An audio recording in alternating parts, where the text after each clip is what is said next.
Hello, everyone. Thank you for joining us once again. I want to say thank you to Cascade Media for giving me this opportunity, and I ask that you all support Cascade Media in whatever form or fashion that you can. I hope financially. This is the locally owned Black digital media and gives us an opportunity to share factual, accurate information in a timely manner. And I want to thank God again for giving me an opportunity to be able to come on here and share this. And what we'll do today is I'll continue my discussion or my comments about the culture of the Kansas City, Missouri Police Department. I won't talk long about that. I'll also talk about the upcoming chief selection process that will be held, public town hall meeting or town meeting, I think they call it, will be held at the Bob Mohart Center, 3200 Wayne, on the 10th, this Saturday from 10 o'clock to 1 o'clock. So try to make it out there so you can listen to our three finalists, I guess. Out of 21, there's three that were selected by the Board of Police Commissioner, and I'll talk a little bit more about that toward the end. But again, thank you for giving me this opportunity, Mr. Nelson. Just thank you again. So we'll go and get started. Those people that had supported me over the years, thank you. I couldn't do this without that. God putting the right people in my life at the right time. Again, this is part two. I want to paint a picture of the police culture, how we were programmed from the day we started. And I'll start from the time that I went all the way up until the time I was a 5-year veteran of the police department. I'll talk about when I got promoted in my 6th year. I was in the field. My first assignment in the field as a new sergeant, I believe it was the summer of 1992. I asked officers in my sector, I had 5 or 6 officers in my sector, to, rather than do computer checks on everyone that they stopped and talked to, I asked that they just stop people, if they weren't involved in any criminal activity, just, on the corner, when you stop and talk to them, don't run them through the computer. I call them positive citizen contacts. And I asked they document those on an activity sheet. That we did that for a while. They were doing hundreds a month, stopping, just talking to people, getting to know them. And my plan was to get business cards saying, if you ever need anything, give us a call. But the major of the station, now I'm a sergeant, I work for a captain directly, and the captain worked for the major of the station. The major had me cease that activity and said he didn't like that. Anybody that we made contact with needed to be ran through the computer. So that's, sometimes we don't understand the culture that we police. Guys standing outside on the corner or wherever, walking down the street, if we stopped them, we were required, if we stopped them, to run them through the computer. And I tried as a sergeant to say, no, we need to build relationships, not stop people. So that's part of the reason the U.S. Department of Justice, I think, not part of the reason they said they're going to be here, but that's some of the things that we talk about. Some of these same people that have some of these same practices, the mindset, they didn't care about our Black community. I'm just going to tell you straight out, they didn't care about our Black community. Let's switch something up here. So that's just one of many things. Then I went to the HR. I was a sergeant in charge of employment section, and I worked for a captain, and she worked for a major at the time. That's when my eyes really opened up about the employment process. We had so many people that came through the process, just like me. Several years before I actually was hired, I was given that letter that said I could never reapply, not given a reason, nothing. And then when I came back the second time, nobody mentioned that letter that I could never reapply, and I was permanently disqualified. And look what happens. I leave as a police chief after 31 or so years.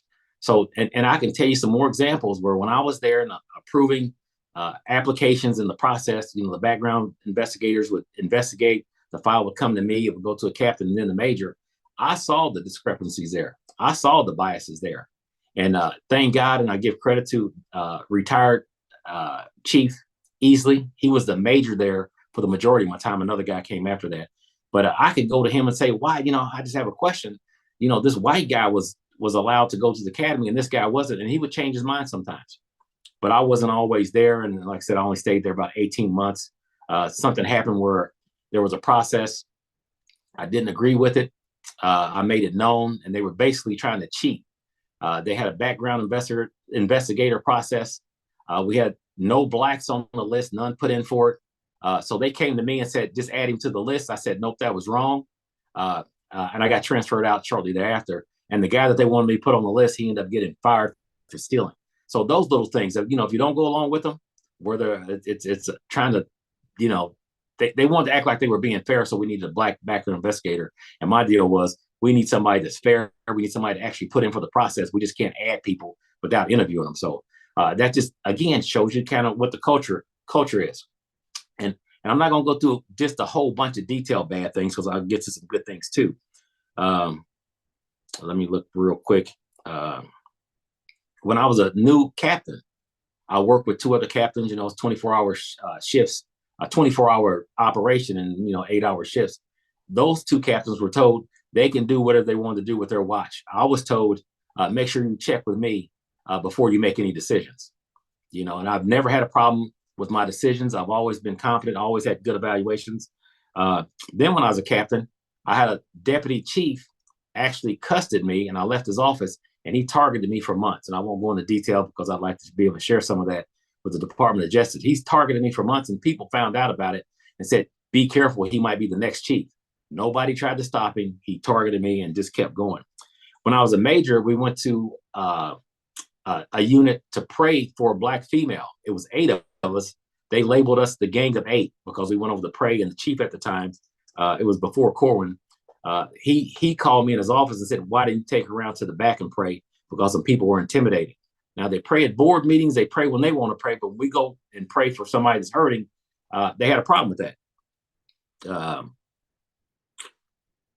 And when I was a new major, had been there probably less than a month or so, I had an officer write me up saying I was showing preferential treatment to Black officers. I had only been there a month or so, and the deputy chief at the time called me to his office and said, be careful, people are watching what you do. Now, I'm a Black major. My division, I can do what I want to do. And they were saying, because they didn't think I was doing what I needed to do when someone of color got in trouble or perceived trouble. So they went, and I remember one of the words he used in there. He said he implored him to do something. Now, this officer went directly over me, over the captain, over the major, over his captain, over me, and straight to a deputy chief. And the deputy chief told me I need to watch what I'm doing.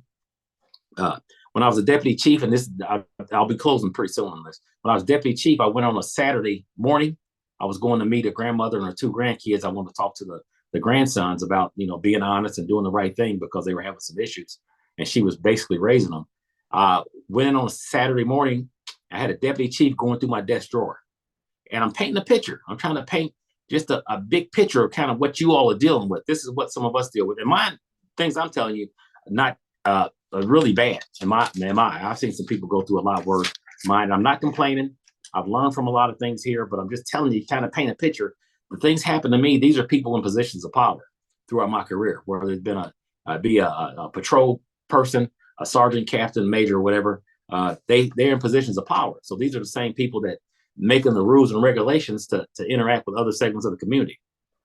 When I was chief, and I'm not saying anything bad about any of our commissioners, I learned a lot from them, and it was a growing process for me.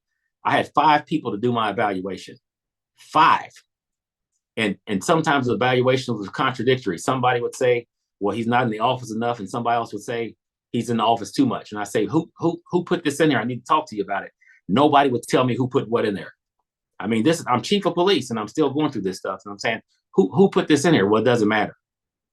Well, I don't know what to do, so, and again, I'm not knocking them. They supported me in a lot of things. One thing that I wasn't supported in, I think could have changed the culture of the police department. When you become a captain, you have to go through a selection process, a test. And then when I was there, I don't know if it's changed, or you go through a test, and then you go through an assessment center.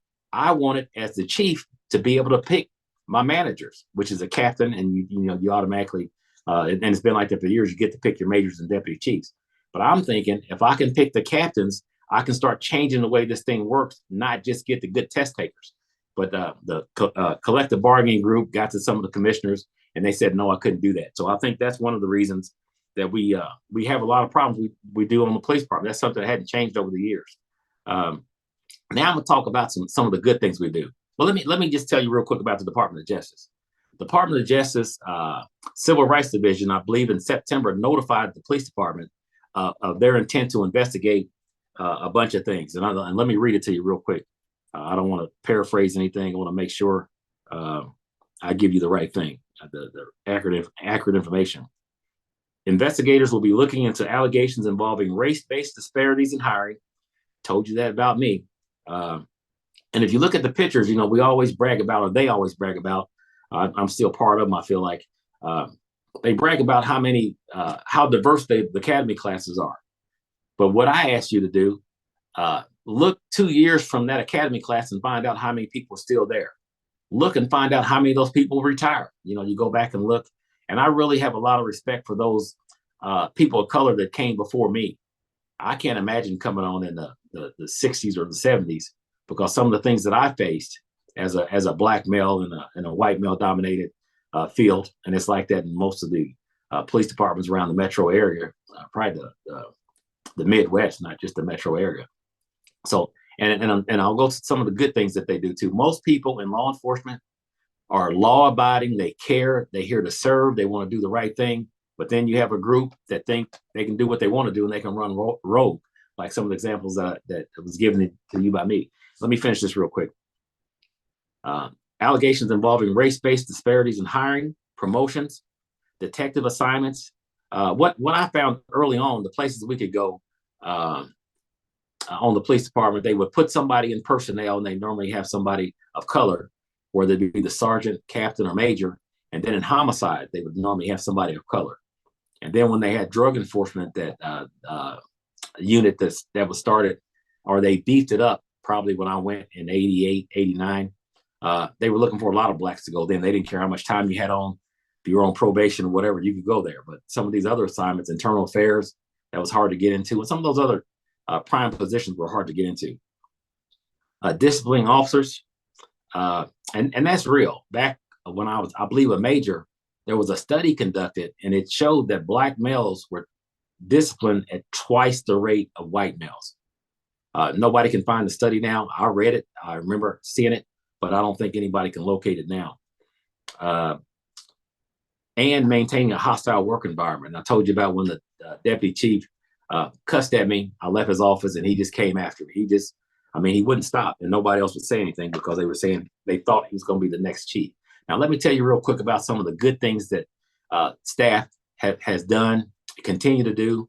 And these are things that the people that have done these things, the officers and others that have done these things, they wanted no recognition. The ones that got recognition for the things, and some of them for some of these things that are the same, but I thought of some of the things that I knew firsthand where people said, I don't want recognition.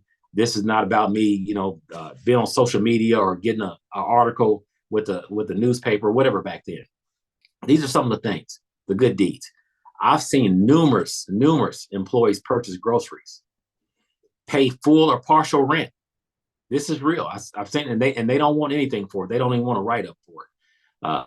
Pay for vehicle repairs. I know this one person stopped a stranded motorist, and the stranded motorist was going through cancer, was going through treatment. This person had the car towed to their mechanic and repaired. Didn't want a letter of appreciation from anybody within the organization. Didn't want to raise his hand and say, look at me. Cash, and that's common. They give cash all the time to different people that need things, whether they're tourists traveling through or somebody that's a victim of a crime. Give away cars. I know cars have been given away in secret to people that's in need. Purchase bicycles all the time. And I'm not talking about during the holiday season or Christmas. Purchase car tires, pay for lodging for people that's out there that might not have a place to stay because of domestic violence situations. They said, we'll get you a place, a safe place. And I know one person that had allowed entrant officers, people that's going to the academy that didn't have a residence or a place of lodging to go to stay at while they were going to the academy. I know somebody that invited people into his house, he and his wife and his kids, into his house. But again, he never wanted anything for it.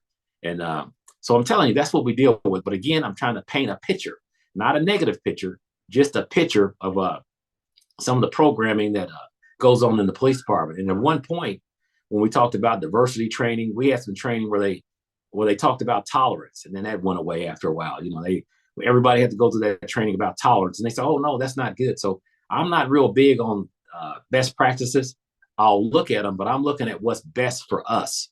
Even at the sheriff's office, I'll look at best practices. Sometimes they're good things, but when you look at best practices, years ago when they turned water hoses loose, or sprayed people with water hoses doing civil unrest, they turned canines loose on people. Excuse me. That was best practice. They were doing it all around the country. That was best practice. When they hog tie people, when you actually tie their hands and legs together while they're on their stomach, they called it hog tying. That was best practices. Striking people with the wooden baton, that was best practices, back then. So again, I will look at them, but I'm not in the best practices automatically that we do those things. Let me see what else I want to share with you real quick. One thing I think we can do, law enforcement and other segments of the community, and I say other segments of the community because we're all together. We're all a segment of the community. So I say other, not the community and law enforcement. We're all part of the same thing, or we're supposed to be. When you're out there, and you see someone that performs something well or interaction with you that's positive, show appreciation. We're human. We make mistakes. And we want to be appreciated. And most out there are good, honest, decent, professional, hardworking law enforcement officials. And not just them, but our support staff. We couldn't do what we do without our valuable support staff. I have a great support staff at the sheriff's office. Great support staff. And another thing you can do is get the facts before you start running around spreading rumors, because it doesn't help anybody. And that's why I give my number out, 816-492-1076. 816-492-1076. So call me if you have a question about something. If it's something I can answer, I will give you factual information. If you have a question about something that I do or say, call me. We got to keep that dialogue. And what I want to do is make sure we keep an open dialogue and line of communication. You might not need me now, you might not have a question now, but put it in your phone. So if you have something later, text me and I'll get back with you as soon as I can. And when we do something, meaning us in law enforcement, do something that you perceive or is wrong, file a formal complaint. And this is what you need to do when you file a complaint. With regards to the jurisdiction, tell the truth. Tell the truth. Because if you embellish just a little bit and the investigators find out something's not true, whether they can verify that with video or whatever, the whole thing gets dismissed. That person, if they violated the rule or law, they'll get away with it in most cases. Because if you make a complaint, you have to tell the truth. So don't try to embellish to get anybody in trouble. They'll in most cases get what they deserve once the complaint is investigated and if they found out there's some wrongdoing on their part. So again, don't try to hurt anybody by giving false information. Tell the truth. And I've seen in many cases if the truth would have been told, that person that had the complaint against them would have met with some discipline, including termination. But when you lie, it just takes away from everything. So just remember that, those things I talked about. Now I'll talk about the chief selection process before we close. There's 3 finalists, one from Philadelphia. He's a person of color. There's a New Jersey State lieutenant colonel that's retired. He's in the process. And then we have Stacy. Stacy, and let me tell you a little bit about Stacy. She was my aide for a while when I was chief of police. She's been on about 25 years. It's Stacy Graves. She's been on about 25 years. I believe she was raised and graduated in Wyandotte County. She's been around diverse people, kind-hearted person. And what I've heard today about Stacy, her husband is a commander on the police department. And people are saying, well, her husband's a commander on the police department. Let me tell you something. The former chief, Rick Smith, his wife was a detective on the police department. They've been married for years. When I was chief of police, my nephew joined the organization a year or 2 before I left. So, get the facts. And then I've heard people talk about, why is there only one town hall meeting? I don't know. And I don't have the right to call a commissioner in question or the mayor in question why they have one town hall meeting. I suspect some of the commissioners, or one or more, their term might be expired or expiring soon, and they want to get this process underway, and out of the way. Lack of a better term. They want conclusion. They want to be able to name a chief so we can move the Kansas City, Missouri, so they can move forward. I say we because I feel like, I was raised there, and still I feel like I'm part of I don't want to say family, but part of that group. So I can't answer why there's only one forum. Media outlets call me and ask the same thing. I can't tell you that. I can't speculate. I can only tell you sometimes when terms are up, some board members want to get some things accomplished and not put it in someone else's lap, and they want to make sure they have their pulse and fingerprint on bringing the next person in. So again, the town hall event is Saturday the 10th at Bob Mohart, 3200 Wayne, and from 10 o'clock until 1 p.m. So come out there, and I believe there will be opportunities to ask questions. I saw something. Again, I'm just going by what was in the media, that there's ways that you can ask the candidate questions. So be involved and show that you care. And don't listen to rumors. I'm not just talking about today. I'm talking about when something comes up, give me a call, introduce yourself to other police officers before there's conflict, and get to know people. Get to know some of us, and like we're trying to get to know some of you all. And I want to say this about Cascade Media one more time. Mr. Nelson, Carlos Nelson, he's serious about this. He talks about block voting, and let me write the term, and group economics. Block voting and group economics, that's what's going to help move our community forward. And he's going to continue to talk about that. And just thank you again, Mr. Nelson, for giving me this opportunity to share some of these comments. I hope you get something from this. I will see you all again. Well, you all will see me again next week. Support our digital media in Kansas City. Please support us, because I wouldn't be able to do this. I wouldn't be able to say these things on other platforms, because they would edit. They would definitely edit some of these things. I'm not speaking derogatorily of law enforcement. I'm just trying to tell you the truth about some things. And again, most of us want to do the right thing. We come to work every day. We care. We give 100%. But we need to weed out those who are in it for the wrong reason. We need to weed out those that have shown biases that hurt everyone. So again, stay safe, and just thank you for what you do. And I want to say again, thank you for supporting me. I wouldn't be able to do this had God not placed the right people in my life at the right time. Family, friends, and other people that I just run across. I wouldn't be able to do this without you all. Like I said, I thank God for this opportunity. And I just want to reflect favorably on God for giving me this opportunity. So thank you all, and you'll be safe, and I'll see you all soon. The program is brought to you by the Kansas City Business Association.